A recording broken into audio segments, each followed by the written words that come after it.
উমরা করার গুরুত্ব ও ফজিলত আল্লাহ তাআলা বলেন, তোমরা আল্লাহ তাআলার সন্তুষ্টি অর্জনের জন্য হজ ও উমরা যথাযথভাবে সম্পূর্ণ করো। ওয়াতিমুল হাজ্জা ওয়াল উমরাতা লিল্লাহ, তোমরা হজ এবং উমরা আদায় করো আল্লাহ তাআলার সন্তুষ্টি অর্জনের জন্য। রাসূল কারীম সাল্লাল্লাহু আলাইহি সাল্লাম হাদিসে মুবারক বলেন, আল উমরাতু ইলাল উমরাতি কাফারাতুল লিমা বাইনাহুমা, এক উমরা আরেক উমরার পর্যন্ত মধ্যবর্তী সময়ের গুনাহ ক্ষতিপূরণ হয়ে যায়। অর্থাৎ এক উমরা আরেক উমরার মাঝখানে গুনাহের জন্য কাফারা, এক উমরা আরেক উমরার মাঝখানে গুনাহের জন্য কাফারা। আর হজে মাবরুরের প্রতিদান তো জান্নাত ছাড়া আর কিছুই নেই।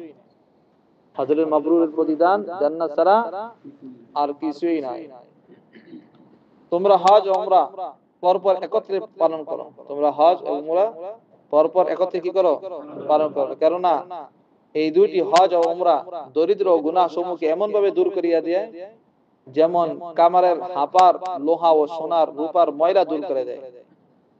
যেমন কামারের দোকানে গেলে লোহার জং যেরকম দূর করে দেয়, ওরকম ভাবে হজ এবং উমরার দ্বারা মানুষের গুনাহ তার শরীরের ভিতর থেকে আল্লাহ তাআলা ঝেড়ে দেয়, তার শরীরের ভিতর থেকে গুনাহ মাফ করে দেন। অর্থাৎ তার শরীরের যে কোনো জায়গায় যদি গুনাহ থাকে সেই গুনাহ ঝরে পড়ে যায়। এবং তার দরিদ্র, সে যদি গরিব থাকে তার গরিবই খতম হয়ে যায়, আল্লাহ তাআলা তাকে মালদার বানায় দেন। তাকে আল্লাহ তাআলা পয়সার ভিতরে তার বরকত দান করে। যত পয়সা সে খরচ করে যাবে উমরা করার জন্য, তার থেকেও বেশি পয়সা আসার পর আল্লাহ তাআলা তাকে দান করে। আমাদের আয়েশা রাদিয়াল্লাহু তাআলা আনহা বর্ণনা করেন, তুমি তোমার উমরার সওয়াব তোমার খরচ অনুপাতে পাবে। যে যত উমরাতে খরচ করবে তার সওয়াব তত বেশি হবে, তার সওয়াব কি হবে? বেশি হবে। অর্থাৎ উমরাতে বেশি কি করা? খরচ করা। হজ ও উমরাকারীগণ যখন দোয়া করে আল্লাহ তাআলা তাদের দোয়া কবুল করেন। তারা যখন কারোর জন্য ক্ষমা প্রার্থনা করে আল্লাহ তাআলা তাদেরকে ক্ষমা করে দেন, তাদের এই দোয়াকেও কবুল করেন। হজ ও উমরাকারীগণ আল্লাহ তাআলার প্রতিনিধি দল, আল্লাহ তাআলার প্রতিনিধি দল।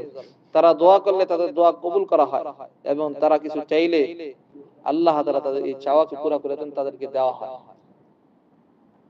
এই সম্পূর্ণ কোরআন এবং হাদিসের বাণী আপনাদেরকে শোনানো হলো। এই উমরার এবং হজের গুরুত্ব আরো বেশি, এর ফজিলত হাদিসে মুবারকের ভিতরে আরো বর্ণনা হয়েছে।